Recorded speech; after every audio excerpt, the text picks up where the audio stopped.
Stephen? Thank you, Don, and thank you for the invitation and for sparing me the uh, need to shell for my forthcoming translation. Yeah, I also wanted to say thank you to Christopher Moore, if he's out there, who first planted the seed for talking about Socrates and Diogenes Laertius years ago, and I didn't follow up on it, but thought about it ever since. Anyway, so there's a handout that I hope has come round uh, that might be useful to keep track of what I'm going to say.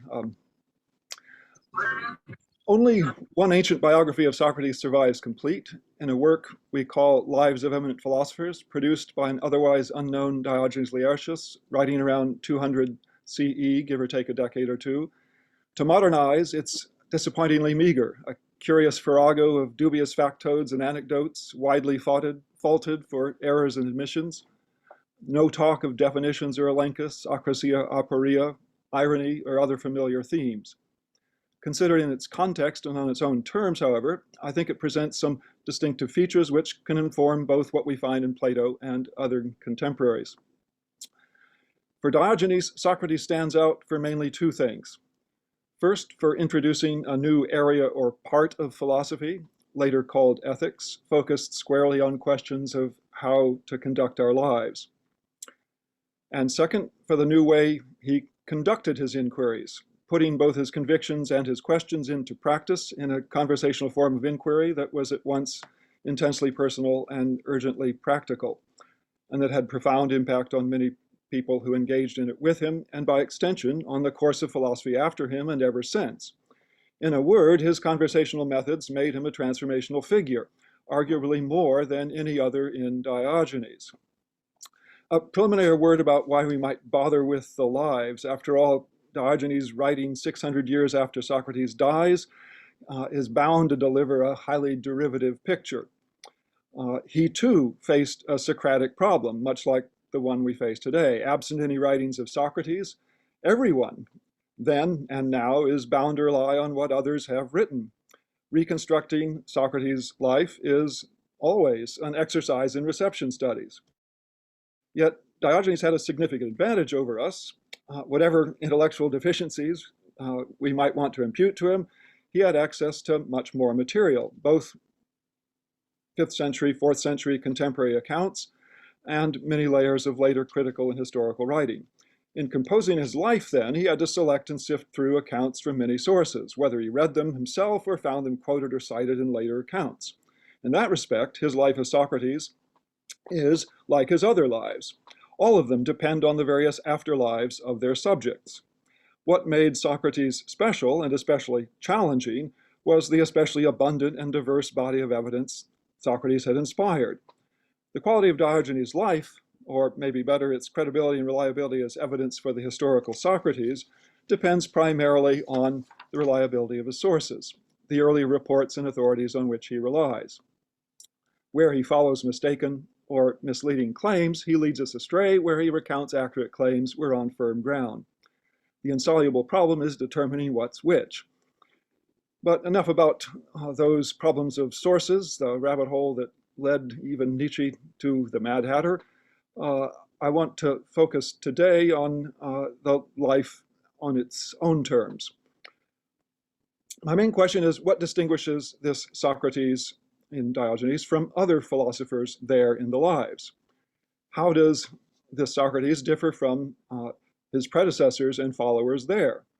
That is, beyond accidents of time and place, specifically as a philosopher, whatever that might be according to Diogenes. Some of the answers we find, as I say, I think have repercussions for our own pictures of Socrates, which of course tend to rely most heavily on only two of the Socratic followers, Plato and Xenophon. So I'm going to focus on what Diogenes has to say, and in three stages. First, stepping back from the life of Socrates to look at the pivotal role it plays in the structure of the whole work. Part one on the handout, and thereby in the development of philosophy as Diogenes saw it. Then a brief overview of the life itself, so we can see how it's organized in the Diogenes approach in general, And then with that background, look at a few passages. That's most of the handout, section 3 of the handout, so that we can see what Diogenes thinks makes Socrates distinctive. To frame the challenge, if you want to poke ahead in the handout, this is handout 5, and by way of a preview or teaser, consider 3 points Diogenes singles out as Socrates' original contributions, as he does for many of the other figures in the work. He pronounces Socrates the first to teach public speaking, rhetoricae, the first to discuss the conduct of life, and the first philosopher condemned and put to death. From our usual perspective, scavenging the lives as a source, prospects for reward don't look very promising at this point. Can taking Diogenes on his own terms do any better? So, looking at the lives of Socrates in the lives as a whole. Socrates stands out simply for his prominence and pervasive influence in the work. Only he and Plato appear in all 10 books. Only Plato's named more often outside his own life, but frequently as a source, which of course Socrates never is. His life is also the first substantial treatment of a philosopher, the first really philosophical life we encounter if we read from beginning to end. And it occupies more space than all but a handful of others, an imperial group that I'll come to. More importantly, he's singled out early and repeatedly as inaugurating an entire branch or part of philosophy, for introducing ethics. And you can find that handout 3 at the top there, 3A if you wish. And thereby completing the 3 branches of philosophy. From this broad perspective, however, what most sets Socrates apart is his impact on others, evident first in the attention given to his immediate followers, students, companions, call them what we will, maybe Socratics, and evident then in the consequences for the subsequent course of philosophy. We can see in a glance, and here's handout 1 then, how much influence Diogenes attributes to him by looking at the structure of the work. It's vast in scale. The 10 books of Lives are organized genealogically in a linear sequence that charts the evolution of philosophy as he sees it as a big family history, from its putative origins early in the 6th century on through to the acme of the Hellenistic schools in the 3rd century or so BCE. Diogenes follows 2 main branches in turn, each through its various ramifications, tracing in succession their several lines of intellectual influence as a series of teacher-student interactions that ultimately generate then this full tree of philosophical heirs or successors. This genealogical approach was, of course, not his innovation, goes back to Hellenistic records and even earlier, Aristotle, Plato, Hippias, and so on. But if Diogenes adopts an established framework, he also had abundant options on how to deploy it. And here's where his choices give Socrates pride of place. Now, he's writing near the end of Gibbon's pinnacle of Roman rule, most likely in the, as I said, in the 1st or 2nd decade of the 3rd century CE. Philhellenism prevailed. This is the 2nd sophistic era of Atticism, and all 4 of the leading Hellenistic schools enjoyed imperial support with endowed chairs. 3 other old traditions also enjoyed renewed interest. Pythagoreanism, increasingly at home in Platonist circles, Pyrrhonism, entwined now with medical empiricism, even the antinomian Cynics. It's worth recalling here, not because Diogenes has anything to say about philosophy in his own day. He stops back in the earlier Hellenistic era. But rather, it's worth recalling because it informs the way his work is structured, I think. Consider the shape of the whole work. Book 1 introduces 2 fountainheads, Thales and Pherecydes. And now you can read handout 2, the text, in tandem as preview of the work with the chart there, handout 1. Thales and Pherecydes are fathers, or rather forefathers, for the 2 main trunks of the whole genealogy, dubbed Ionic and Italic, which then occupy, respectively, books 2 to 7 and 8 to 10. Now consider how they fan out to generate the 4 schools and 3 continuing traditions I just enumerated. The Ionic finishes with Clitomachus, Chrysippus, and Theophrastus. hence the Academy, Stoics, and Peripatetics. And the italic finishes with Epicurus. Now, a closer look at each trunk shows the crucial role Socrates plays. First, from Thales, 4 names take us straight to Socrates in Book 2 as the one who introduced ethical philosophy. Following him come first the other Socratics and also Plato, or maybe we should read that, the Socratics and especially Plato, with his Academy. Then back to Socrates again, and now we meet Antisthenes and Diogenes the dog and the Cynics. And from them, Zeno and the Stoics.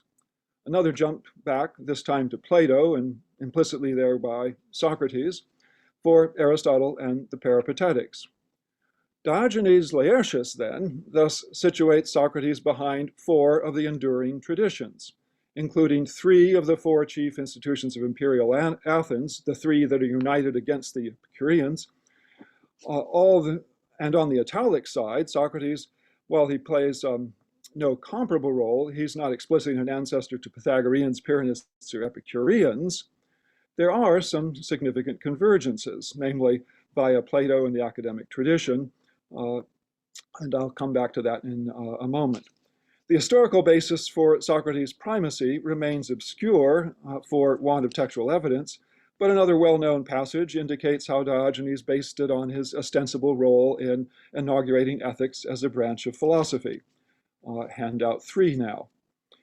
Following his preview, what we've just looked at in handout 2, Diogenes notes some ways philosophers were differentiated by epistemology or writings or homeland and various other factors. After introducing the division of philosophy into 3 parts and repeating that ethics started with Socrates then, he reports 2 further divisions into multiple heresies, if we want to transliterate, or the hierarchies, traditionally schools or sects, and I will translate stances. The first is unattributed and comprises 10 stances. The second comes from Hippobotus and has 9. What I want to highlight here is not the logical move from ethics directly to hierarchies, choices, but the implicit influence of Socrates within both lists, which confirms, I think, that connection between ethics and haeresiology.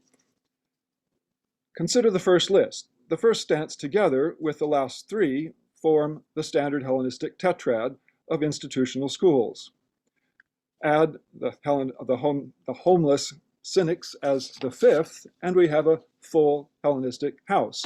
And at the bottom of the page 2 of the handout, you can see that text 3 organized a little more systematically as I'm now analyzing it.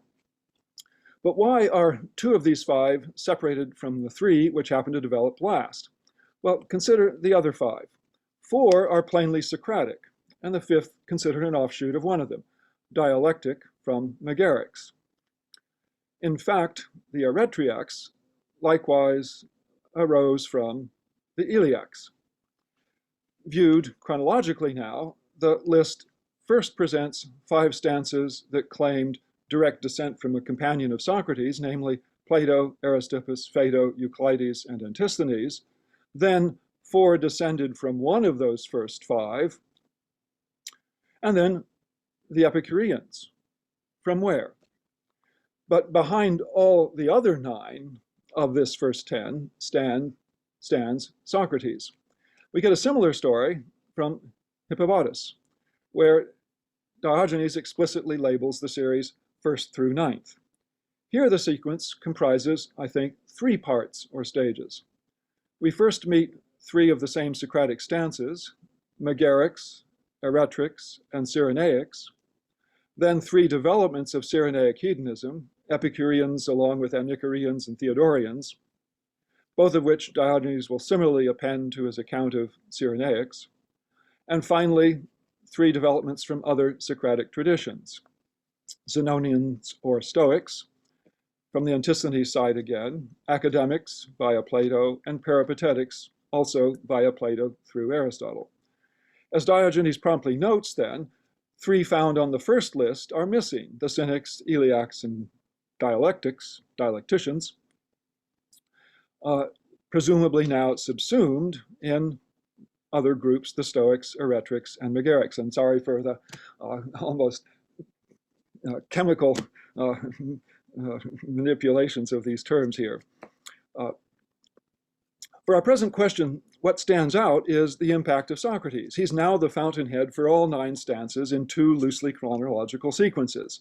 First come 3 companions, then 3 offshoots from the 3rd companion, then a 4th companion and his wider legacy, that is Plato and Antisthenes and so on. And finally, a 5th and his twin legacies, that is Plato and the academics and peripatetics. Now notice, even Epicureans appear as a genetic development from Socrates.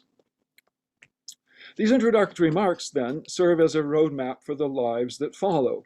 And if we stand back and take a global view of how the work proceeds, we again find Socrates playing a decisive and leading role, if not the leading role. Does Diogenes show allegiance to any of the stances himself, you might wonder? Well, scholarship has weighed 3 main candidates, 2 partly on the basis of the space that allotted them, Plato and Epicurus, and occasionally Pyrrhonism. But viewed in the framework of successions, Book 2 is very nearly one philosopher's story too. That is, Socrates with his 2 major teachers, Anaxagoras and Archelaus, and most of his students, not all of his followers to be sure, Plato and Antisthenes appear later, but all those who, by our author's lights, warrant the title of Socratics for producing some written records of their teachers' activities. So consider the contents of Book 2. It opens with a radically abbreviated list of Ionic figures, those 4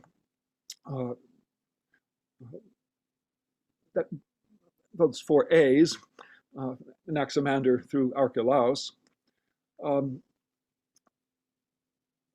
And then after the life of Socrates, Diogenes devotes the rest of Book 2 to lives of 10 companions, some along with followers of their own in turn. And here a passage conventionally that conventionally stands as the conclusion of the life of Socrates deserves a few words, and this is handout 4. Diogenes, having mentioned several companions and other interlocutors in the course of the life, now appends a standard component of his lives, listing his students. But he does so in uniquely complex terms that have puzzled scholarship. He first singles out 3 of his successors as foremost, koruphiotoi, Plato, Xenophon, Antisthenes. Then come the 4 most prominent among the traditional 10, the episematoi. What are these 10? Well, the 4 are Aeschines, Phaedo, Euclides, and Aristippus, and we should note that these 4 do all appear in Book 2, and in the same order except for Aristippus. But who are the other 6? And do they include any of the first 3, that is, to make our traditional 10? Diogenes explains how he's going to proceed. First to Xenophon, then Antisthenes amongst the Cynics, quote unquote, then the Socratics, and finally Plato, since Plato starts the 10 stances and himself established the first academy. And for the most part, that's what his text, as we have it at least, does, with the exception that Antisthenes does appear among the Cynics, but not right after Xenophon, rather, as we've seen, after Plato, Aristotle, and the Peripatetics in Book 6. In context, that phrase then implies Antisthenes will follow Xenophon directly, but mention of Cynics could allow for the postponement to 6. Be that as it may, the adjoining reference to Socratics provides ready answers to the question, a ready answer to our question about the traditional 10. Book 2 proceeds to discuss 18 more philosophers. But if we isolate those who associated directly with Socrates, that is his companions, and bracket their various followers, then we have exactly 10. The traditional 10, then, are the companions of Socrates, as we might expect, minus Plato and Antisthenes. and all are credited with writings about him. But they do not include, as I say, Plato and Antisthenes, who he's willing to call successors, but here at least not traditional 10 Socratics. Presumably because they were founders of their own traditions that still survived in his own time, I suggest. All right, the upshot. Our survey of the lives as a whole indicates how Socrates shapes the entire work through the diverse impact on a few of his companions.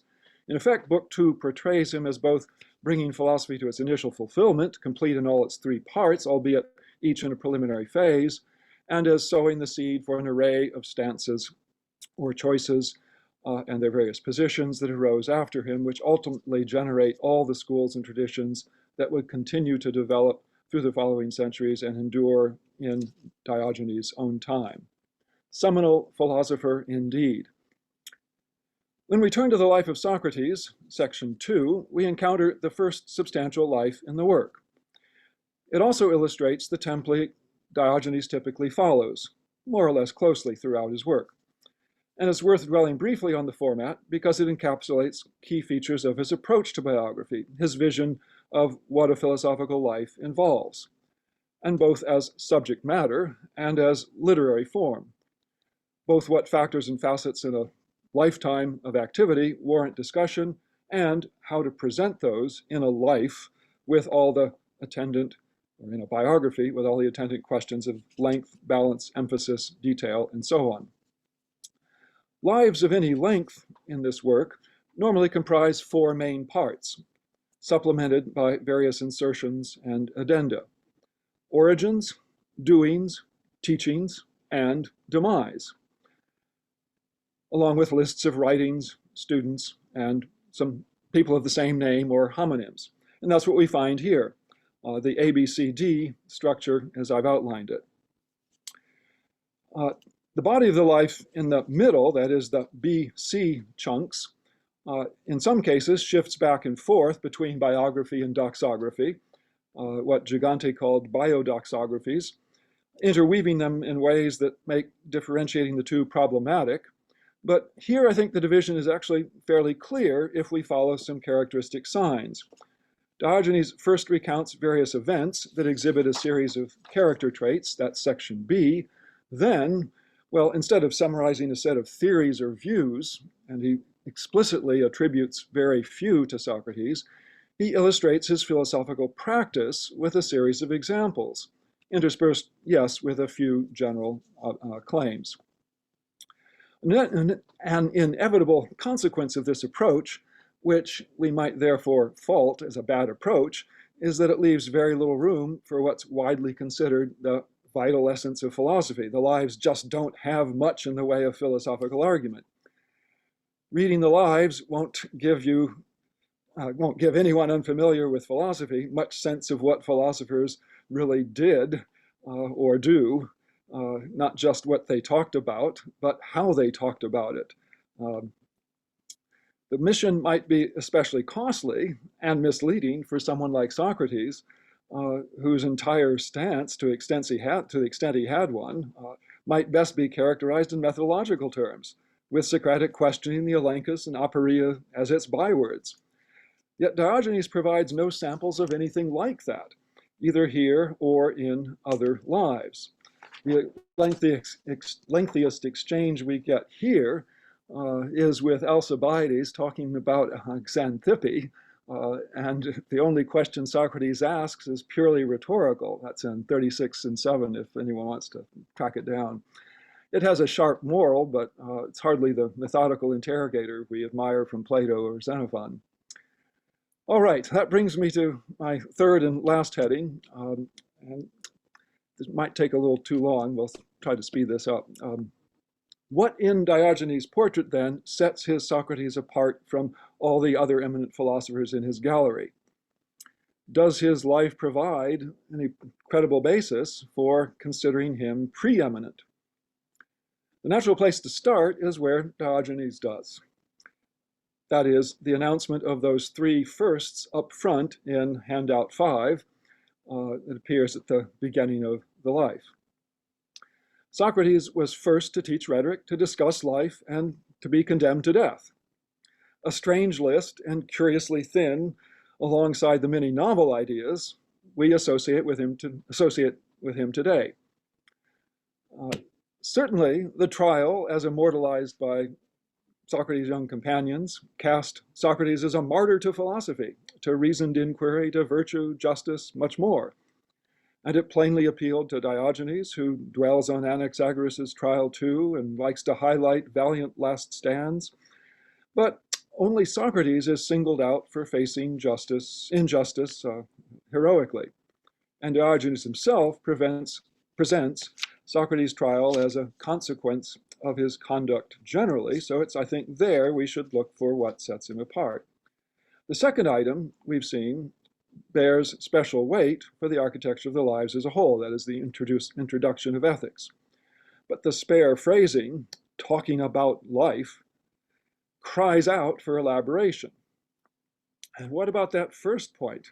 An honor, if it is one, which he shares in our text with Aeschines. If these firsts hold a key to Socrates for Diogenes, as I think they do, they definitely need some unpacking. Probably most disappointing for many today is Diogenes' neglect of factors widely considered both essential and distinctive. Familiar slogans and terms are simply absent. No account of how he conducted his inquiries or Socratic questioning, instead giving Protagoras, in fact, the credit later for introducing, quote, the Socratic eidos of logoi. No mention of Aristotle's two major items, either any interest in definitions or inductive analogies deployed in the process, contributions that Diogenes assigns later to Pythagoras and Plato, nor the aporia his inquiries could induce, again attributed to Plato later, no trace of akrasia or associated paradoxes about doing wrong willingly, nothing about suffering wrong being better than doing it, or any critique of retaliation. The closest we come, perhaps, is the rejoinder to Xanthippe again, mourning the injustice of his conviction, to which Socrates says, would you rather I die justly? The only mention of irony is embedded in an excerpt from the Pyrrhonist lampoons of Timon. The only mention of elenchus is in a summary comment that marks the transition from biography to the trial scene. Slim pickings. Well, from the perspective of lives, cursory treatment of key points like this is actually the norm, so much to Diogenes' discredit, perhaps. The scale of the work, after all, favors a pointillistic approach. It's necessarily impressionistic, and it requires an active response. The challenge for us as readers, then, is to try to discern the gestalt or form a coherent picture from those points. If we squint, as it were, we can, or the question, I guess, is can we see an array of images and claims yielding a portrait of, as I propose, a moral philosopher here. Not a reductive portrait, but rather fleshed out by a pageant of miniature scenes and encounters. Well, I think I want to focus on three passages that I think show us how Diogenes at least tries to flesh out those first two claims, the two firsts. Each of these three passages marks a turning point in his account and encapsulates what he means to highlight. The first, handout 6, affords unique testimony, namely, following the list of firsts that we saw in handout 5, Diogenes invokes two more authorities before starting his character sketch in section B of the life.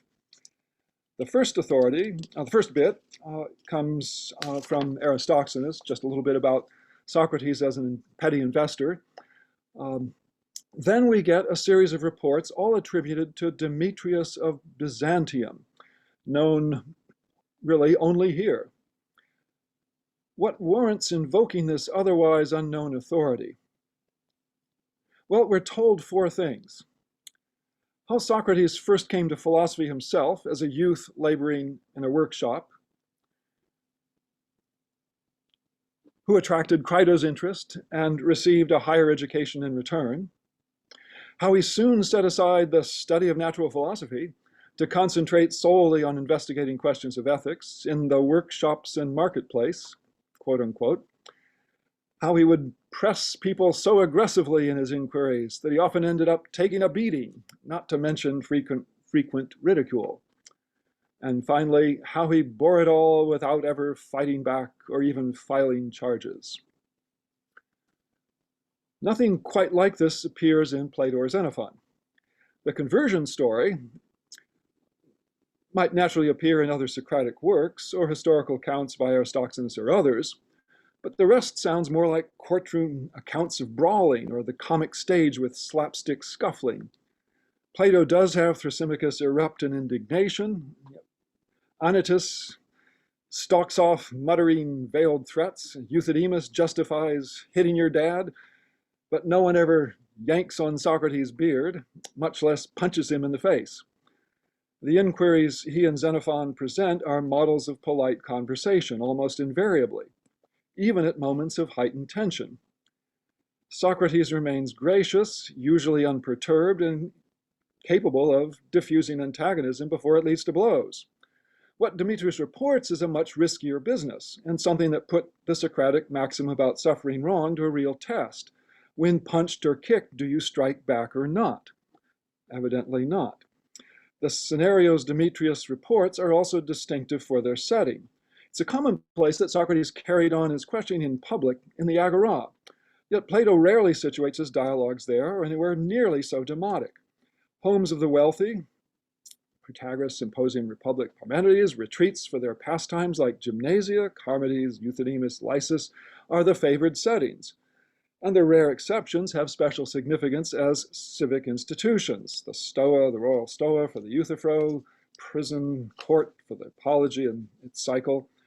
The locations suit their cast of characters too, predominantly the economic and cultural elite, Athenian liturgists, Hellenic sophists. In short, Socrates is shown hobnobbing almost exclusively with the leisure class. Much the same, although I'm sure Q&A we can expand on this, I think holds for Xenophon. There are occasional cameos from someone with a worker's background, maybe the crazy Apollodorus or Aristodemus. But now with Demetrius, we find Socrates in a workshop, presumably learning his dad's craft of masonry the hard way, hands-on, starting with menial chores, advancing as time permitted. Unmanly stuff, the banausic livelihood. Then, liberated from toil by the wealthy Crito, Socrates blossoms. Guided initially by his benefactor, he gains an education, paideusai, and discovers philosophy. But refusing to enrich himself, he carries on his inquiries around town in the same kinds of places with the same people he had known before, in workshops and the agora, says Diogenes, drawing on Demetrius. There he could and presumably did encounter men of all backgrounds, ranks, and interests, bold-faced names like those we find in Plato and Xenophon, but also workers and artisans like his father, or Simon the cobbler, whom Diogenes singles out later as first to write down notes of Socrates' conversations in his workshop. Such settings are virtually emblematic for Diogenes' portrait then, situating Socrates in workshops 3 times using a term associated only once with anyone else, when Stilpo comes back to Athens and draws a crowd of workers. A term, incidentally, that appears, I almost want to say, never sullies the pages of Plato and Xenophon's only once in the Agesilaus for Sparta as a workshop of war, a different kind of project. Well, I don't mean to make Socrates out as a philosopher for Diogenes of or for the proletariat. It's simply that Diogenes is giving us a window on a more rounded and maybe more plausible Athenian than the narrower view we get from surviving dialogues. Now, Demetrius leaves the format of philosophy unexplained. It's inquiry, it's conversation. But I do want to note that the terminology of dialegesthai that he is at least cited as using is surprisingly uncommon in Diogenes. It's used 8 times for Socrates and his conversations, and of no one else more than twice, and only Diogenes the Cynic and Plato are, I think, the two is by my count. So I think that's a significant term for Diogenes. But what does he understand by this dialogical, conversational method?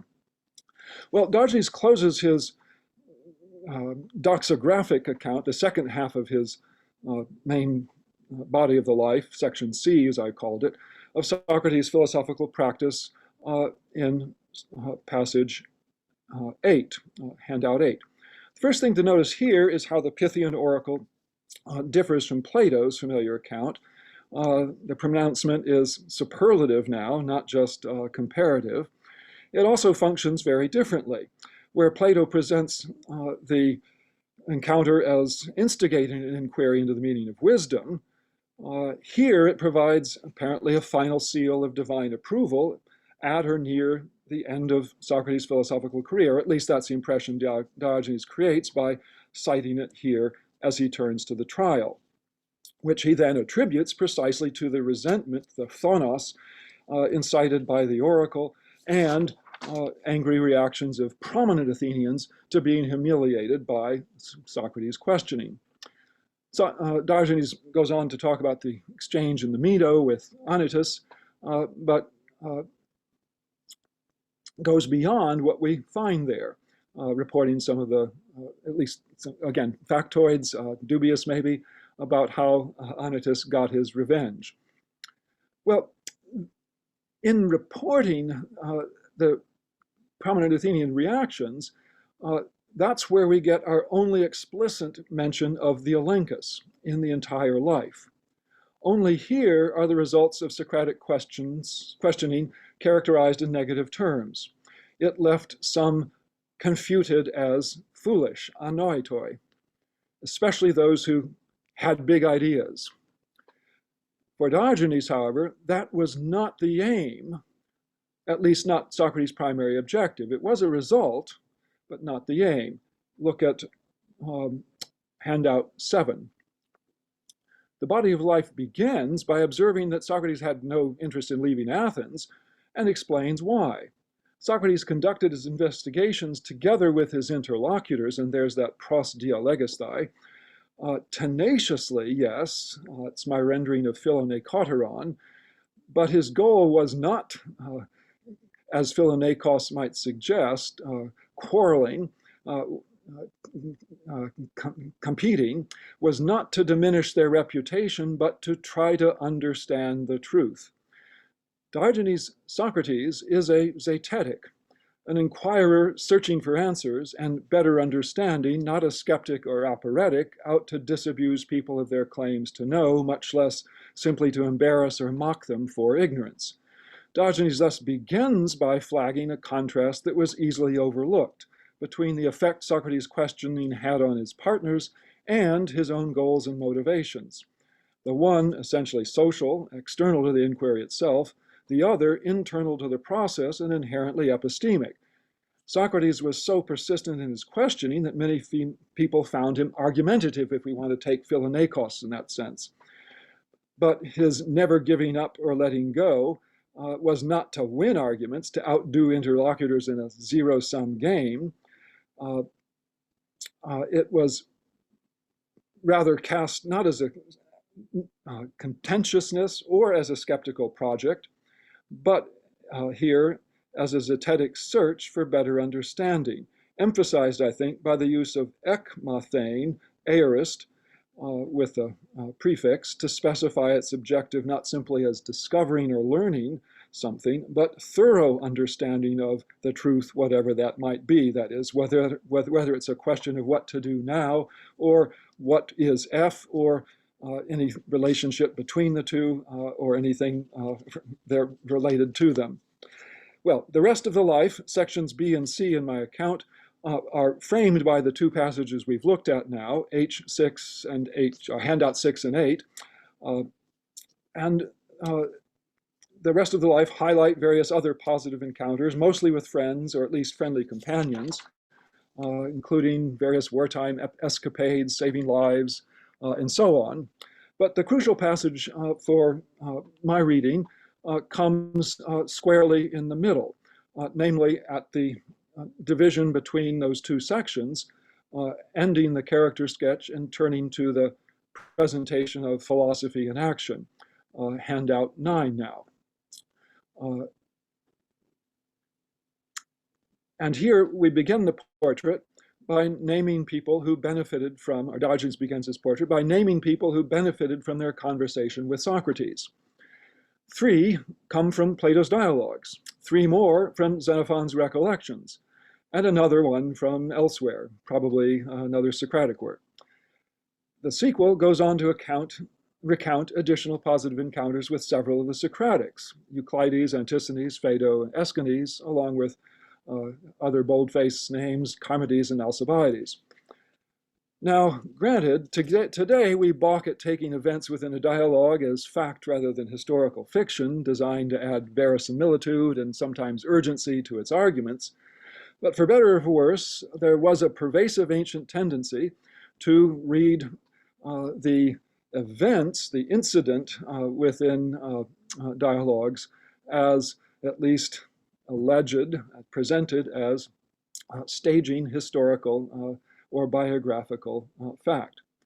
Well, be that as it may, if we take Diogenes' own terms, the question to ask is not if Socrates really did help his companions, that's the historical question, but the literary question now, how does Diogenes think he did so? What did these companions gain, and what did Socrates do to help them obtain that gain? Diogenes introduces his list by commending Socrates for his persuasive powers, and in 2 opposite directions. He was effective at both spurring and deterring action, protropein and apotropein. And the paired terms, protrepsi, apotrepsi, the generic labels for pro and con positions in deliberative oratory or rhetoric and deliberative questions generally, shows that the focus here extends beyond matters of truth and credence to values and motivation. The moral of the Theaetetus, for its eponymous participant, as Diogenes presents it, is not aporia about the nature of episteme, but new enthusiasm, quote unquote, to achieve better understanding. As the prologue is plainly designed to encourage the prologue of the dialogue, Diogenes, or his source, read that dialogue in the light of the youth's subsequent career, memorialized as a model of personal and civic virtue, to be sure, but also as a brilliant mathematician. If ever there was a better example of effective protreptic, that is, exhortation to philosophy, taking the term in the special sense it would acquire in the decades after Socrates, it, I think, would be hard to find. In each case in this passage, then, the accent falls on a practical outcome for Socrates' partner, emphasized by the active verbs. He left Theaetetus inspired. He deterred Euthyphro from proceeding. He made Lysis ethikotatos. But in the first 2 cases explicitly, and I think the rest implicitly, one and the same participle indicates how Socrates achieved these beneficial results, namely through his characteristic method, by talking, in line with protreptic, but specifically in conversation, dialektheis, by the give and take of question and answers, but also compliments, corrections, digressions, jesting, and so on, the full sparkling gamut we find in all 3 dialogues and illustrated in the life. Diogenes' single term, I suggest, is intended to capture that broad range, not to single out dialectic or elenchtic argument or any other specifically forms of argumentation exclusively. For as he adds in his own voice before supplying more examples from Xenophon, and here's the passage between what I've numbered 1 to 3 and 4 to 7 in the passage, Socrates was adept at finding his logoi in the matters at hand. His arguments, yes, but not only elenchtic challenges and proposals, deductive or inductive, but also stories to tell, parallels to draw, contrasts to make, fresh suggestions, and so on. In short, Socratic conversation as envisioned here no doubt includes a Socratic form of arguments, Protagoras' putative invention, probably a kind with multi-types of its own. So no doubt includes that kind of tenacious questioning, but it also includes a wide array of more rhetorical maneuvers, from politeness tactics to elicit the cooperation necessary to sustain a conversation, to various forms of moral suasion, encouragement, admonition, disbelief, ironic deflection, and much else. And I say rhetorical here because it fits the phrasing, I think, to a T. Discovery, discovering what to say, finding what to say, is the standard label for the first stage, the very first stage in rhetorical preparation, finding what to say. Matters, pragmaton, is the generic term for the subject matter under discussion, for what we talk about. And logoi is similarly generic for whatever needs to be said. So if we allow that the subject is given by the interlocutor, as we find often in contemporary accounts, not only in Plato and Xenophon, but the clouds even, and in the fragments of the Socratics, then the three terms here define a rhetorical triangle: the speaker who discovers, a partner with his claim or situation, and the discourse that establishes the communication between them. And so I think we now see how the two main firsts converge for Diogenes. Socrates' conversations about life are also a form of rhetoric, especially when carried on in company, that is, with a wider audience. But whatever the setting, whether public space or private home, surrounded by a crowd or alone one-on-one, Socratic conversation is intensely personal, not by virtue of its setting, but because it puts your fundamental values and commitments into play, calls upon you to explain and justify cherished principles and beliefs, questions your priorities and supposed understanding of what matters and why. The process can be deeply unsettling, even to people openly resistant to it, perhaps especially to them. Hence, on Diogenes' account, the hostility of Anytus and his co-conspirators. The same orientation makes this kind of conversation urgently practical about the ultimate question in ethics, as Bernard Williams saw it, how to live our lives. As Diogenes indicates with his list of examples then, these conversations are not only about a problem of the moment, though they typically start there, with a present and pressing question about what someone should do now. Under Socrates' guidance, if that's the right word for his role, then soon lead to larger questions relating the present issues to basic principles and our grip on them. Both Socrates and his interlocutors, and in the written works, our own. All right, in the Theaetetus, an inquiry into knowledge even elicits a vision of philosophy as a process of assimilation to God, and for Diogenes then, it sends Theaetetus away, literally, infused with God, entheos. Lives by shaping the direction they take. A public and political career for Xenophon's Charmides, in our passage, turning away from politics in Glaucon's case, also in our passage, and a great general in Iphicrates. Diogenes goes on to name several Socratics in the sequel. That's the last passage on the handout 10. Socrates chides two of them for preoccupations that would characterize their later careers.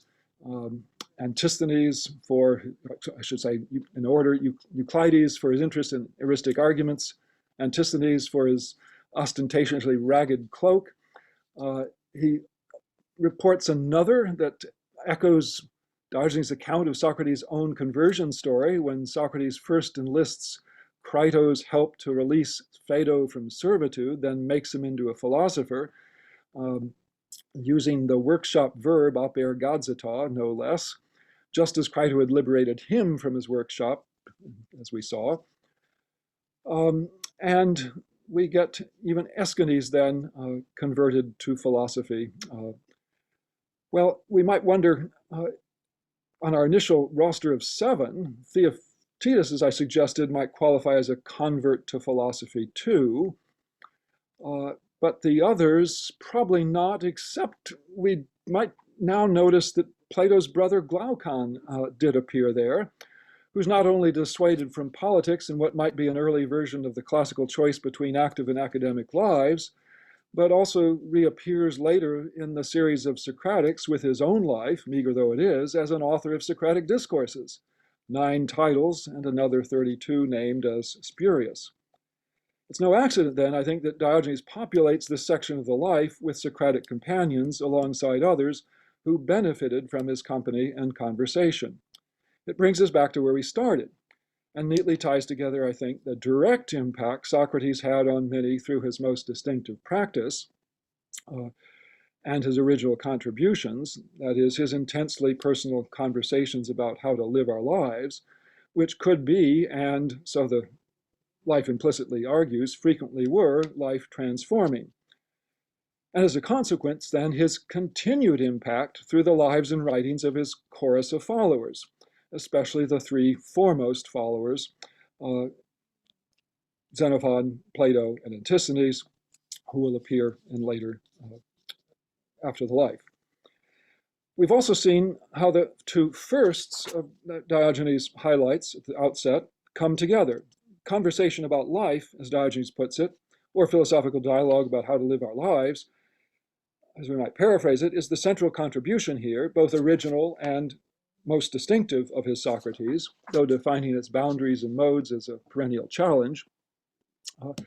It also involved distinctive styles of rhetoric, the intricate modulation of topic, form, and emotional tone envisioned by Plato's own Phaedrus. And even if Socrates never shared any lessons or advice in that or any other vein of rhetoric, it might be fair to credit him with teaching rhetoric, as Diogenes puts it, on the basis of what so many of his companions did learn from him how to do. Not only to conduct conversations on their own, presumably, which of course reached only their immediate audiences, but more importantly in the long term, to produce written versions or imitations of those conversations. In short, the Socratic dialogue as a written text or literary form is also a form of rhetoric, and one we might fairly say Socrates taught his followers, given how many learned this from him, and how exceedingly well some of them did so. If Socrates is immortal, it's the Socratic writings that made him so. Well, I have a little more to say, but I think I've talked too long, so I'll shut up there and open the floor. Thank you for your attention. We'll move to questions. We've got a good, I'll clap on behalf of all the muted people. We've got a good sized group here, so please keep your questions concise and only ask one question per intervention, please. We have a question from William Altman.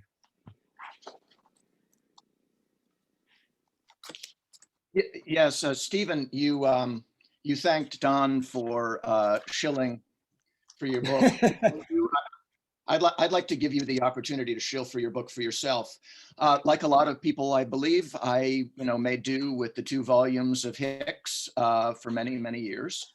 When I read the MCR review of Pamela Mensch's translation, I bought it within 30 seconds of reading that review. It made my mouth water, and I've been very happy with that. It's a big book. You can't carry it around with you, but it's lavishly illustrated. It's a good translation, and Glenn Most, who I see is here, contributed at least 1 essay and maybe 2 to the back of it. There's very interesting rear material in that book. Tell me why I should go out and buy your book after I just bought Mensch. Oh boy.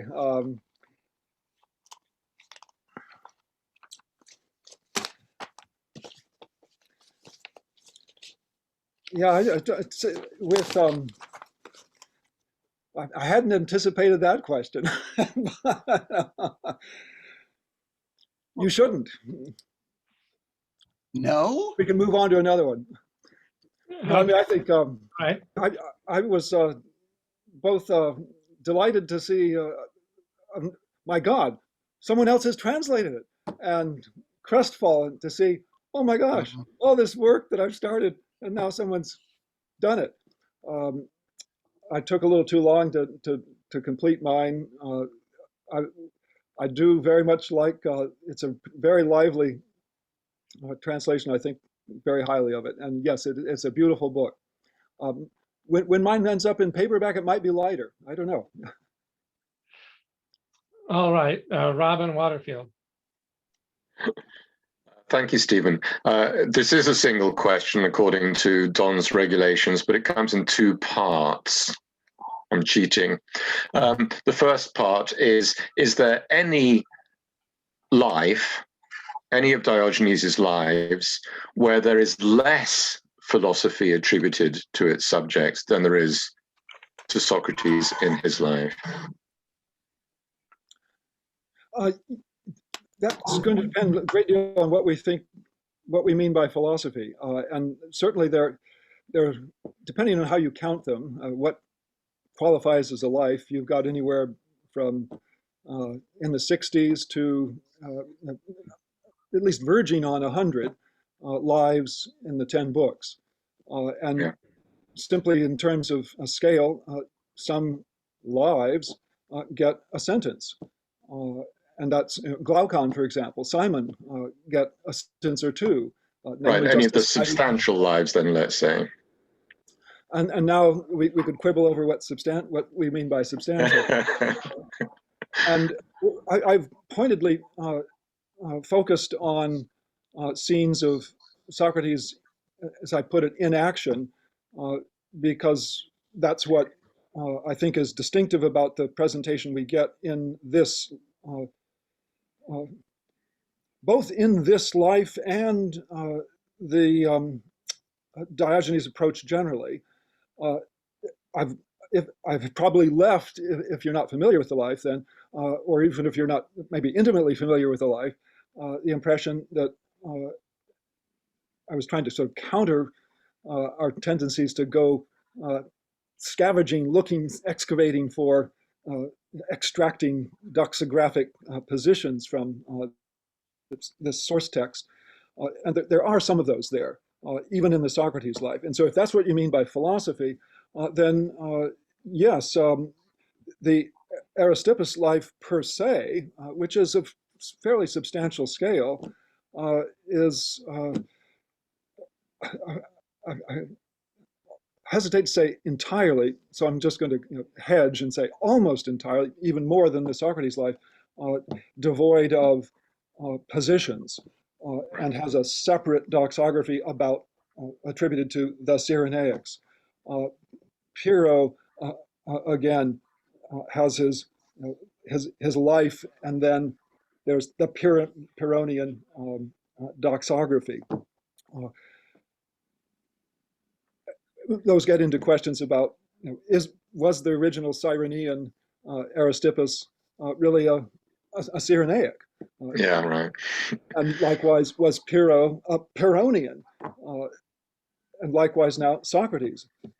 And so what I've been trying to do is, if we set aside our preconceptions and try to, and I'm sure I haven't succeeded, but try to read Diogenes as Diogenes, what do we get? And what he's definitely foregrounding, I think, is the scenarios. Yeah. No, I think you've also implicitly answered my second question, or the second half of my question. Was I was toying because of what you said, and you were brilliant. It was a brilliant talk. Don't put yourself down. It was really, really good, I thought.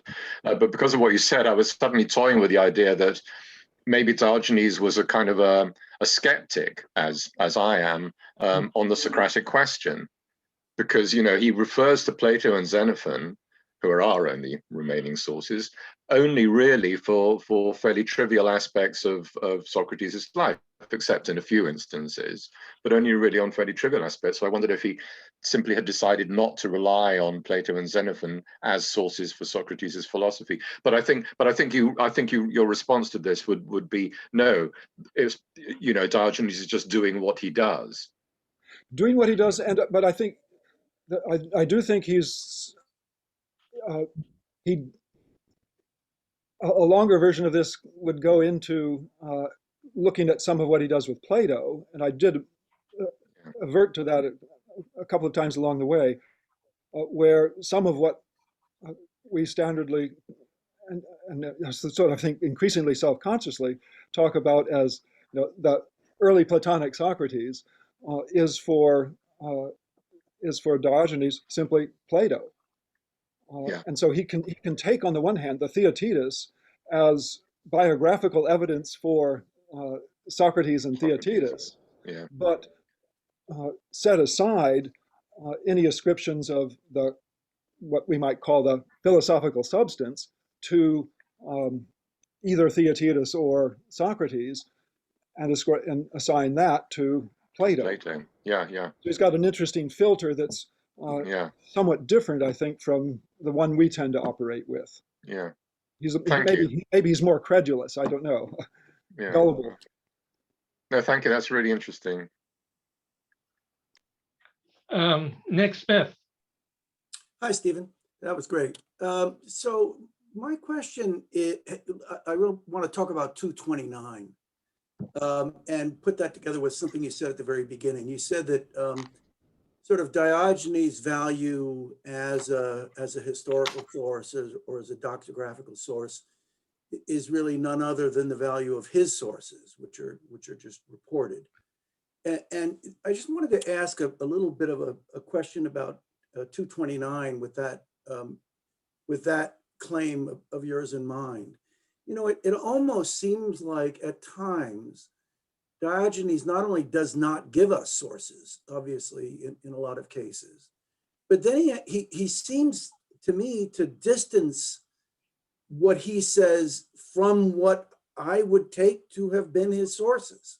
So if you look at 29, look at the first example, discussion about knowledge left Theaetetus inspired. Okay, well, what was his source for that? You'd think, well, that's Plato's Theaetetus. But then what he does is he cites the Theaetetus as confirmation for the claim, but not as the source for the claim. And the same thing happens. The same thing happens elsewhere. You know, where he says, "Oh, as Plato or as Xenophon says too," and it almost seems as if he's reporting as if from a different source, things that, as far as we can tell, came directly from that source. And I just wonder about that, and I wonder what you make of that. And I guess what I would say is, if you're talking to a graduate student, what would you tell your graduate student to make of that? Well, again, I think it's a matter of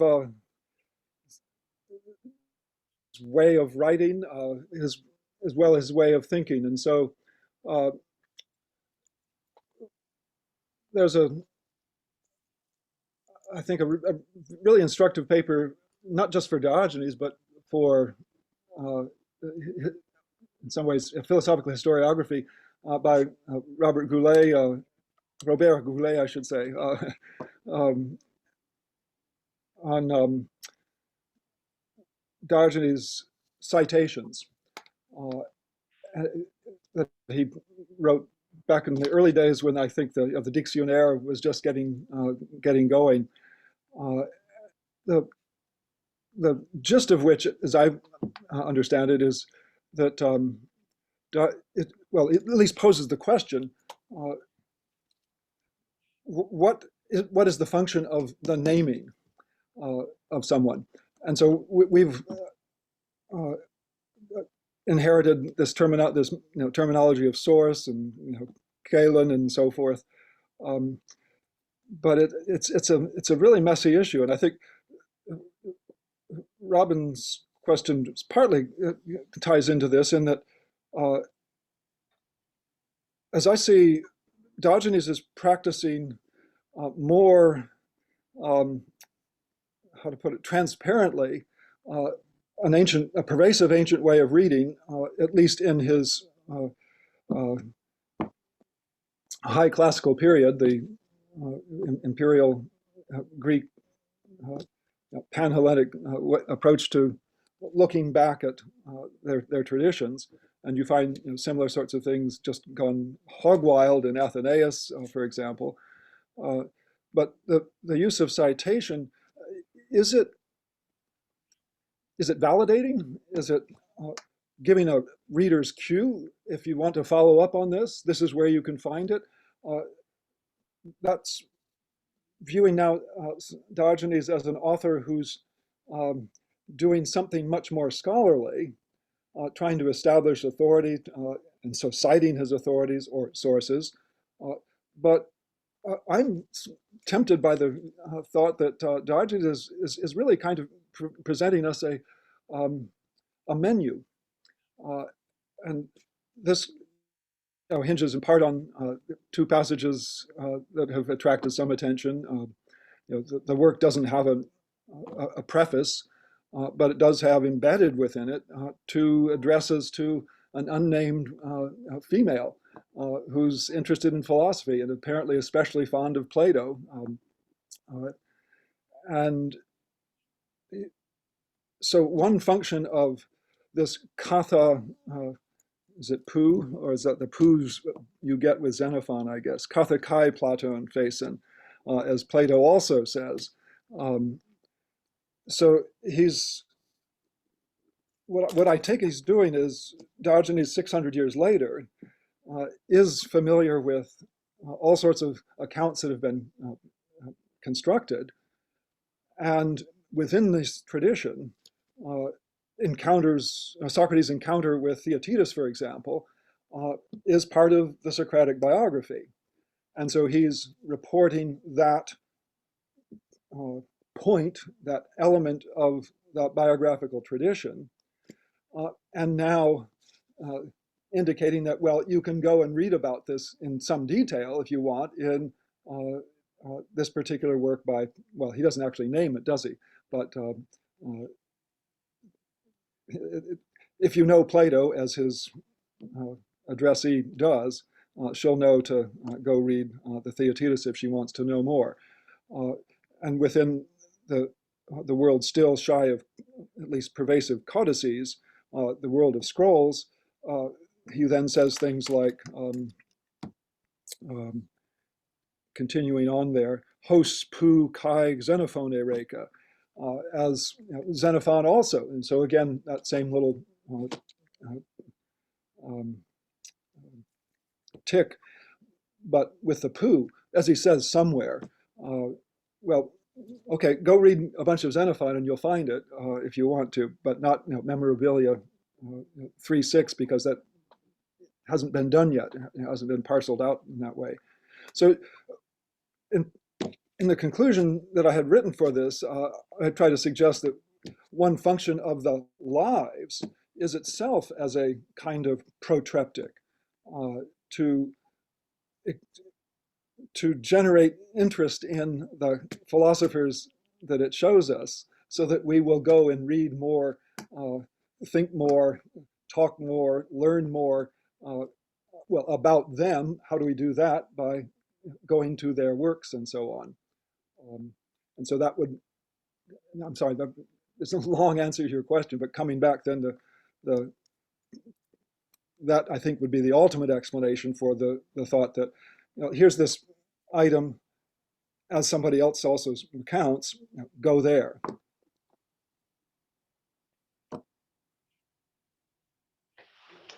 Thank you, Nick. I'll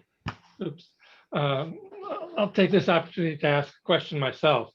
And the question is this: does Diogenes suggest a way of reading Plato, that is around today in scholarship, but it's not the dominant one, which is Socrates' main activity as understood by Socrates was protreptic.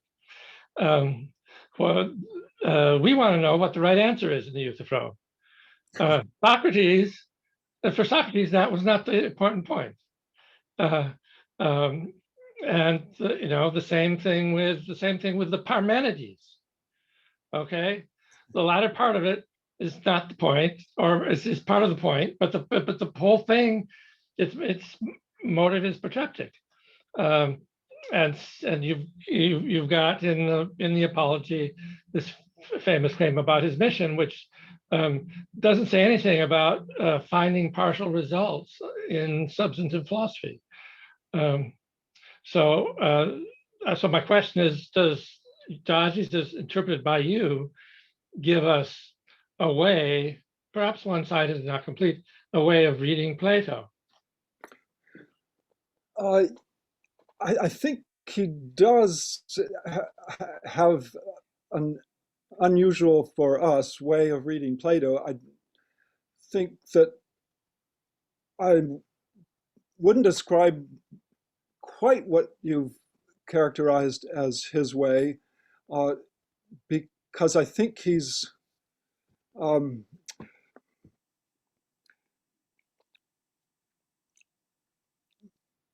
in some ways he's more skeptical about Plato as a window onto Socrates. And so the question that I think that a fuller answer to your question would hinge more on what we find him saying about Plato, where he's, I don't know. and that's the life, again, sort of a variation on Robin's question. That's the life to which he devotes the most attention to questions, in which he devotes the most attention to questions about how to read a text, including even manuscript signs on that might indicate various different features of the text that you will encounter as you read Plato. And so how to read Plato is a prominent question in his approach to the philosophical corpus as a whole.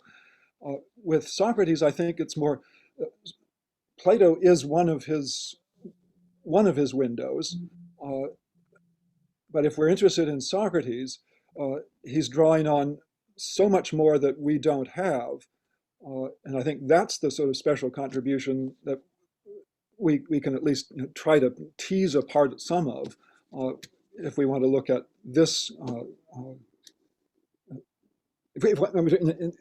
The search for Socrates is going to be guided by what he's doing with Socrates, more informed, yes, by his view of how to read Plato. All right, thank you very much. Ravi Sharma. Oh, Ravi, hi. Hi, Steve. It's good to see you. You too. In discussing the fact that Diogenes does not give us more of the substance of Socrates' methods and ideas, I was struck that the list of omissions you cited fits features of Socratic practice that loom large in Plato, but that do not have the same prominence in Xenophon and may not have the same prominence in the writings of the other Socratics. While features of what Diogenes does describe, for instance, tying arguments to the situation at hand, that does have a basis in Xenophon, and I think it has a basis in the fragments of Antisthenes. And I'm wondering if, to some extent, you may be giving short shrift to the fact that we have divergent portraits of Socrates that Diogenes is trying to mediate, and so that he may refrain from going too deeply into key doctrines because it's a bit hard to stitch together the works of the various Socratics on this score. Good. No, I'm going to have to come back and listen to the recording and transcribe what you suggested and incorporate that as a paragraph with acknowledgements or something. Well put.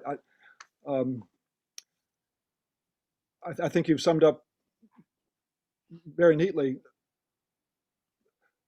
something that I was trying to get at but didn't quite get to. Thank you. Partly for want of time, I didn't work in Xenophon nearly enough. Next stop. All right, let's thank our speaker. Hidden applause from almost all the others, but Thank you, Stephen. That was really great, really great. Thank you for your questions too. Hope to see some of you next time.